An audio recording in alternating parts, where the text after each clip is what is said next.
विद्यार्थी मित्रांनो नमस्कार. इयत्ता 9वी भूगोल प्रकरण क्रमांक 7 आंतरराष्ट्रीय वाररेषा. यापूर्वीच्या इयत्तामध्ये तुम्ही अक्षवृत्त रेखावृत्त म्हणजे अक्षांश रेखांश यांचा अभ्यास केलेला आहे. तेव्हा सर्वप्रथम आपण या पाठामध्ये थोड्या आठवूया. यामध्ये जागतिक प्रमाणवेळ ही कोणत्या रेखावृत्तावरून ठरवली जाते. तर या ठिकाणी 2-3 प्रश्न विचारलेले आहेत, त्याचं उत्तर आपण द्यायचं आहे. जागतिक प्रमाणवेळ ही कोणत्या रेखावृत्तावरून ठरवली जाते. तर जागतिक प्रमाणवेळ ही 0° रेखावृत्तावरून ठरवली जाते, म्हणजेच मूळ रेखावृत्तावरून. त्यालाच 0° ग्रीनिच रेखावृत्त असे म्हणतात. तर जागतिक प्रमाणवेळ ही 0° ग्रीनिच रेखावृत्तावरून ठरवली जाते असे म्हणता येईल. त्यानंतर दुसरा प्रश्न आहे, भारताची प्रमाणवेळ ही कोणत्या रेखावृत्तावरून ठरवली जाते. पहा प्रश्न नीट ऐका. भारताची प्रमाणवेळ ही कोणत्या रेखावृत्तावरून ठरवली जाते. तर भारताची प्रमाणवेळ ही 82.5° पूर्व म्हणजे 82.5 पूर्व रेखावृत्तावरून ठरवली जाते.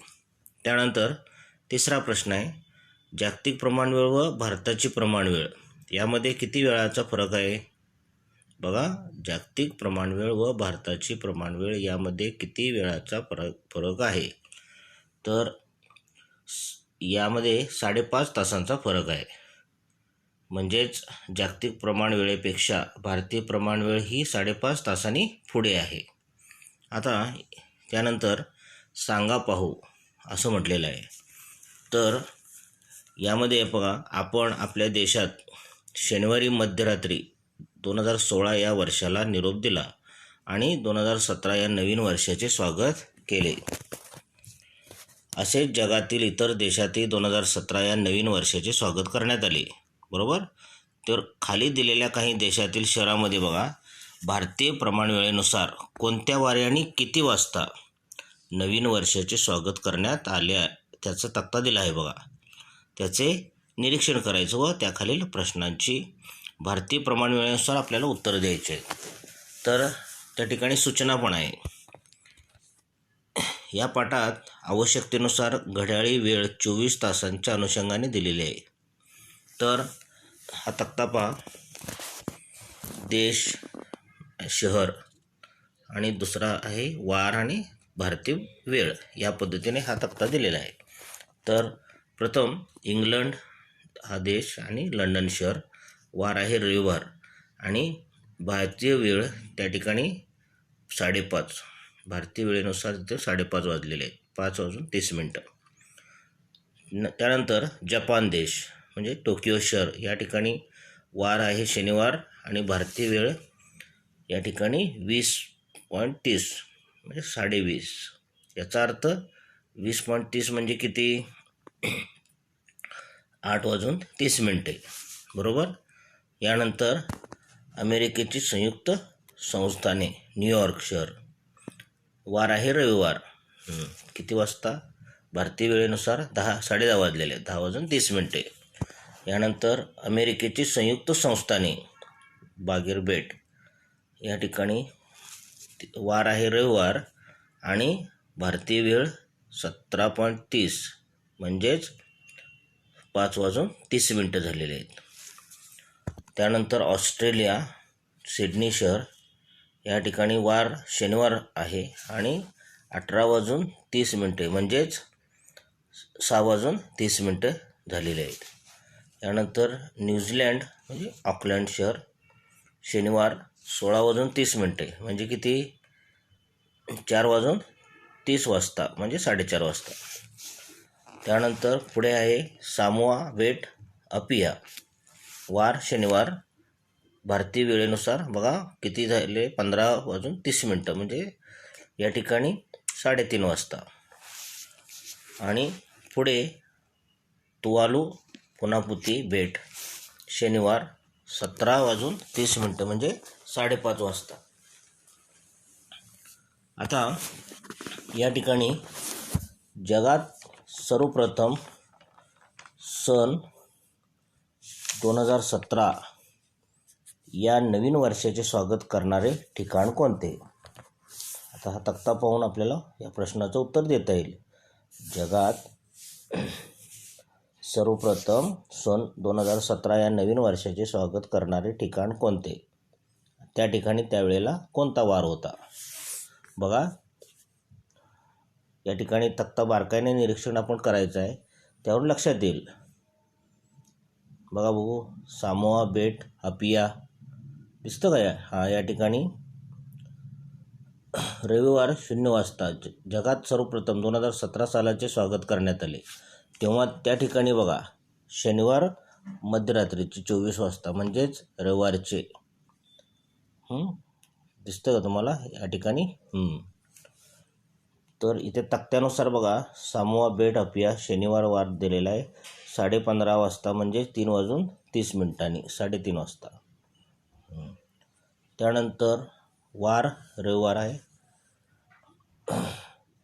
कोणत्या ठिकाणी सन 2016ला सर्वात उशिरा निरोप देण्यात आला?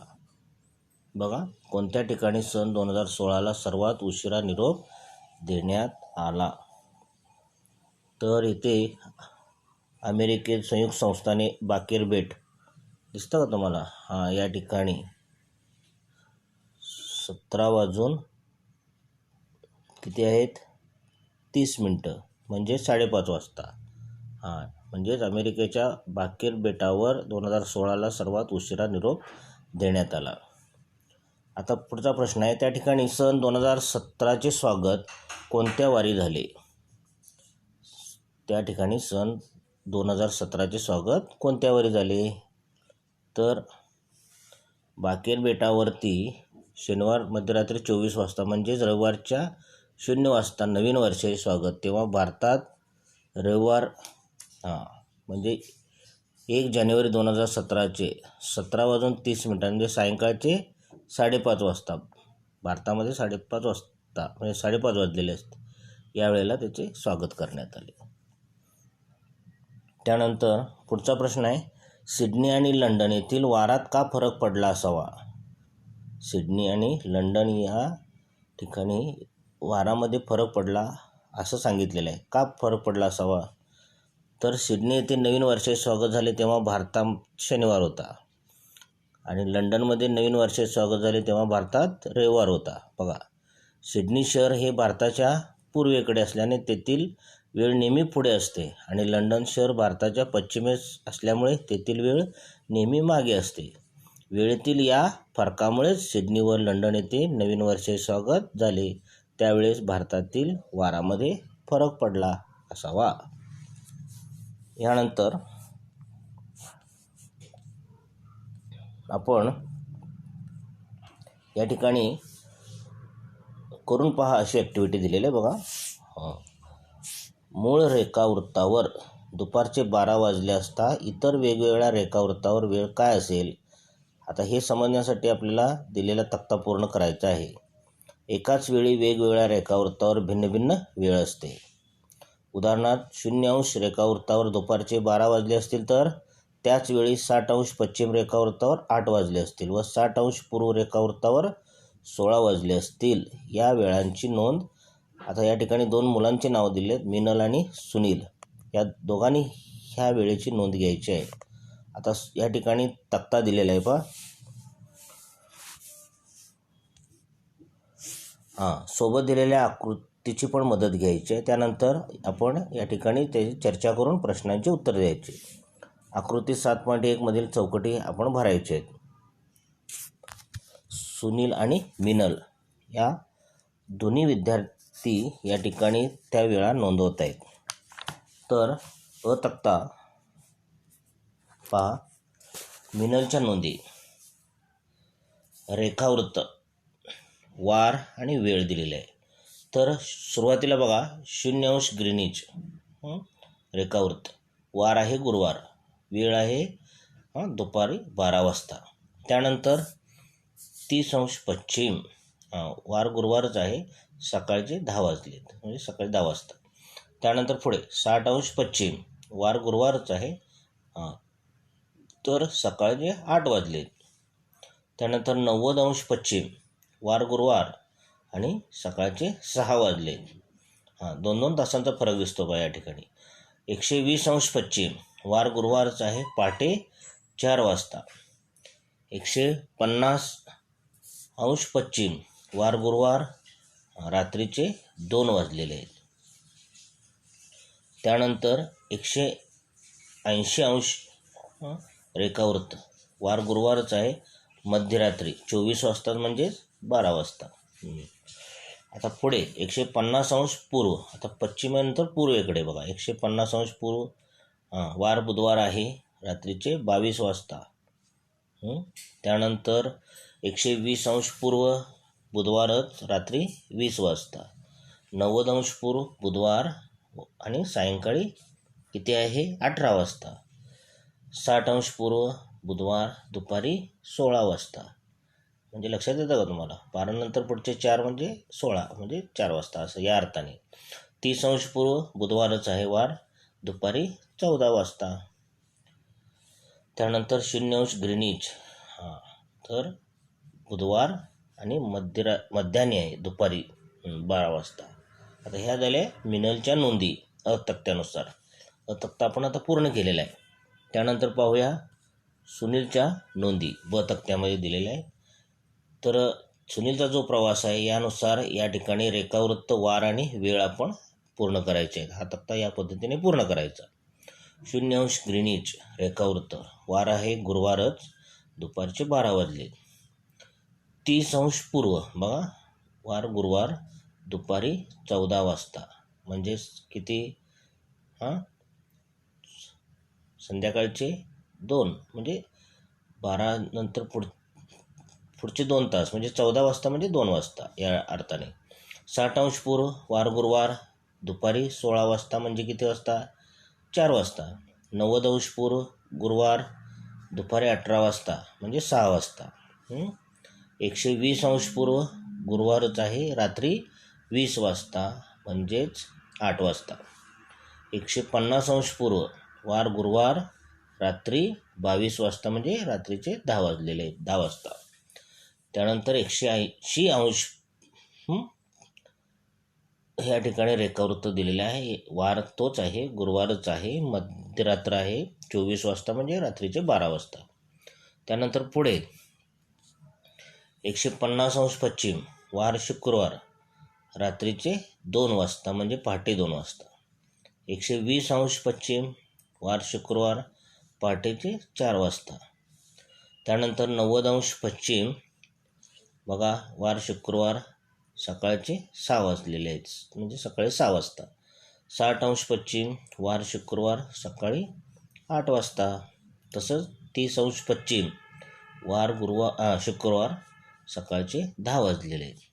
आणि शेवट या ठिकाणी बघा, 0 अंश ग्रीनिच रेखावृत्तावर या ठिकाणी वार शुक्रवार आहे, दुपारचे 12 वाजलेले आहेत. अशा तऱ्हेने अ आणि ब तक्ता मिनलच्या आणि सुनीलच्या नोंदी आपण पाहिल्या. यानंतर तुम्ही विद्यार्थ्यांनी या ठिकाणी आकृती 7.1 मिनल आणि सुनीलचा प्रवास हा दाखवलेला आहे. या ठिकाणी तुम्ही वरील तक्त्यानुसार या ठिकाणच्या रिकाम्या जागा आहेत त्या पूर्ण करायच्या आहेत. आलं लक्षात? तर आपण पुढे जाऊ. या ठिकाणी जरा विचार करा असं म्हटलेलं आहे. बघा विद्यार्थी मित्र, सोबतच्या अ तक्त्यातील बुधवार आणि ब तक्त्यातील शुक्रवार यातील कोणता वार बरोबर असेल आणि का, असं. आता अ तक्त्यातील बुधवार व ब तक्त्यातील शुक्रवार हे दोन्ही वार चुकीचे असून प्रत्यक्षात गुरुवार हाच बरोबर वार असेल. मिनलने पश्चिमेकडे प्रवास सुरू केला, बरोबर. पश्चिमेकडे जात जात जर आंतरराष्ट्रीय वाररेषा ओलांडली तर पुढचा वार व तारीख ग्राही धरावी लागते. मिनलच्या मते 180 अंश रेखावृत्तावर बुधवार सुरू झाला, पुढे ती वाररेषा ओलांडून पुढे जाते, म्हणून तिने परत बुधवारच्या पुढचा म्हणजेच गुरुवार दिवस ग्राही धरायला हवा होता. तसंच सुनीलने बघा पूर्वेकडे प्रवास सुरू केला. पूर्वेकडे जात जात जर आंतरराष्ट्रीय वाररेषा ओलांडली तर मागचा वार व तारीख ग्राही धरावी लागते, बरोबर. सुनीलच्या मते 180 अंश रेखावृत्तावर शुक्रवार सुरू झाला, मात्र तो वार रेषा ओलांडून पुढे जातो, म्हणून त्याने परत शुक्रवारच्या मागचा म्हणजे गुरुवार दिवस ग्राह्य धरायला हवा. बरोबर. आता अशा प्रकारे जेव्हा मिनल व सुनील परत मूळ रेखावृत्तावर येतील तेव्हा दोघांच्याही मते तो गुरुवारच असेल व दोघांमध्ये कोणताही वाद व गोंधळ होणार नाही. आलं लक्षात. यानंतर पहा भौगोलिक स्पष्टीकरण. यामध्ये पृथ्वीचे परिवलन आणि परिभ्रमण, सूर्योदय सूर्यास्त या नैसर्गिक घटना तुम्हाला माहीतच आहेत. यापूर्वी 7वी 8वीच्या वर्गामध्ये आपण शिकलेला आहोत. पृथ्वीची फिरण्याची गती व दिशा आणि त्याचा आकार याचा अभ्यास करून मानवाने आपल्या सोयीसाठी कालमापन पद्धती तयार केल्या. पृथ्वीचा आकार विचारात घेऊन त्यावर काल्पनिक वृत्तजाळी तयार केली. त्या वृत्तजाळीतील रेखावृत्ते आणि पृथ्वीच्या परिवलन गतीचा कालावधी याची सांगड घातली. म्हणजेच पृथ्वीला एक परिवलन पूर्ण करण्यास किती तास लागतात? 24 तास. पृथ्वीला 360 अंशतून स्वतःभोवती फिरण्यास 24 तास लागतात. पृथ्वी परिवलन करतेवेळी पश्चिमेकडून पूर्वेकडे फिरते, त्यामुळे पूर्वेकडील ठिकाणांची वेळ पश्चिमेकडील ठिकाणापेक्षा नेहमी पुढे असते. हे लक्षात घेऊन बघा, सुनीलच्या प्रवासाचा आपण विचार केलेला मगाशी. सुनील पूर्वेकडे जात आहे, त्यामुळे वेगवेगळ्या रेखावृत्तावर वेळ पुढे पुढे गेलेली दिसते. बरोबर. उदाहरणार्थ 90 अंश पूर्व रेखावृत्तावर बघा गुरुवार संध्याकाळचे किती 6 वाजले असतील. सुनील तसाच पूर्वेकडे पुढे जात राहिल्यास 180 अंश रेखावृत्तावर सुनीलच्या मते गुरुवारचे रात्रीचे 12 वाजले बरोबर असतील असे. त्याचा प्रवास पुढे चालू राहिल्यास त्याच्या मते 180 अंश रेखावृत्तानंतर बघा शुक्रवार सुरू होईल. या सुनीलच्या मतानुसार बरं का. 90 अंश पुढे बघा पश्चिम रेखावृत्तावर त्याचवेळी शुक्रवार सकाळचे 6 वाजले असतील. तर पृथ्वी प्रदक्षिणेनंतर सुनील ग्रीनिज रेखावृत्तावर मिनलला भेटेल तेव्हा शुक्रवारची मध्याह्न झालेली असेल. आता मिनलचा जो आहे मिनलच्या प्रवासाचा विचार करायला पाहिजे आपल्याला. तर ती वेगवेगळ्या रेखावृत्तावरून जसजशी पश्चिमेकडे जाईल तसतशी त्या रेखावृत्तावरील वेळ मागे होत असल्याचे जाणवेल. उदाहरणार्थ बघा 30 अंश पश्चिम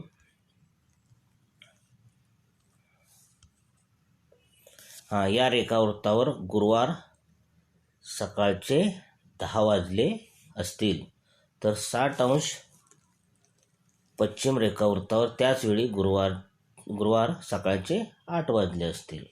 त्याचवेळी 180 अंश रेखावृत्तावर रात्रीचे 12 वाजले असतील.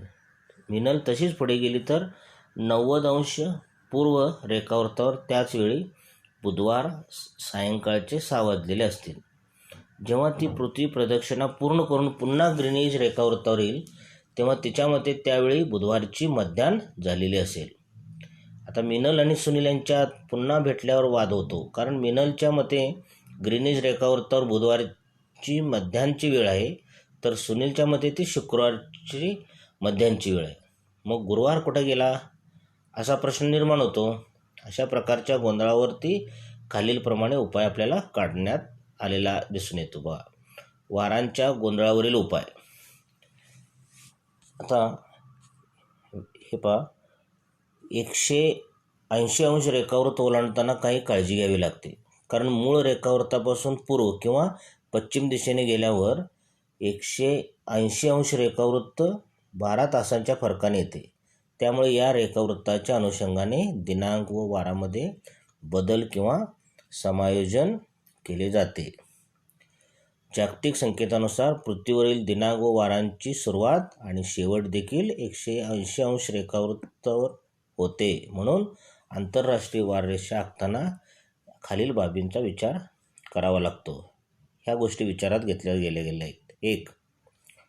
प्रवासाची दिशा आणि 2 नंबरला आहे चालू असलेला वार व दिनांक. आता या ठिकाणी जपानकडून अमेरिकेकडे आंतरराष्ट्रीय वाररेषा ओलांडून जात आहे तोच दिवस व तीच तारीख ग्राह्य धरावी लागते. म्हणजे गुरुवार 25 डिसेंबर असेल तर गुरुवार 25 डिसेंबरच धरावा लागतो. आता या उलट अमेरिकेकडून जपानकडे आंतरराष्ट्रीय वारसा ओलांडून जाताना वार व तारीख एक दिवसाने पुढे न्यावी लागते. म्हणजे गुरुवार 25 डिसेंबर असेल तर शुक्रवार 26 डिसेंबर ग्राह्य धरावा लागतो. आता आकृती 7.2 व खाली उदाहरणाने ते अधिक स्पष्ट होईल. आकृती 7.2. आता या ठिकाणी जे उदाहरण दिले ते पहा. शामराव जपानहून आता आंतरराष्ट्रीय वाररेषेच्या पश्चिमेकडून 1 तारखेला सोमवारी दुपारी किती वाजता बघा, 13 वाजता म्हणजे 1 वाजता अमेरिकेला आंतरराष्ट्रीय वाररेषेच्या पूर्वेकडे जाण्यासाठी निघाले. ते 24 तासांच्या विमान प्रवास करून अमेरिकेला पोचले व तेथील विमानतळावर तारीख व वार पाहिला असता तिथे सोमवार 1 तारखेचे 13 वाजले होते. त्यानंतर शामराव 5 तारखेला शुक्रवारी दुपारी 12 वाजता अमेरिकेहून पूर्वेकडे जपानला पश्चिमेकडे निघाले. म्हणजे पूर्वेकडून पश्चिमेकडे अमेरिकेतून जपानला ते 24 तासांचा विमान प्रवास करून जपानला पोचले. तेव्हा तेथील विमानतळावर तारीख व वार पाहिला असता तिथे शनिवार 6 तारखेचे दुपारचे 12 वाजले होते. लक्षात आलं? अशा तऱ्हेने आपण या ठिकाणी आंतरराष्ट्रीय वाररेषा आणि वारांच्या गोंधळावरील जो उपाय आहे या ठिकाणी कसा होतो आणि पुढील जो भाग आहे तो आपण पुढील तासाला पाहणार आहोत. तेव्हा आता जो झालेला जो भाग आहे हा भाग आपण विद्यार्थ्यांनी बारकाईने वाचायचा आहे, पुस्तक जवळ ठेवून, आणि त्याच्यावरती काही प्रश्न वगैरे असतील तर आपण लिहून घ्यायचे आहेत.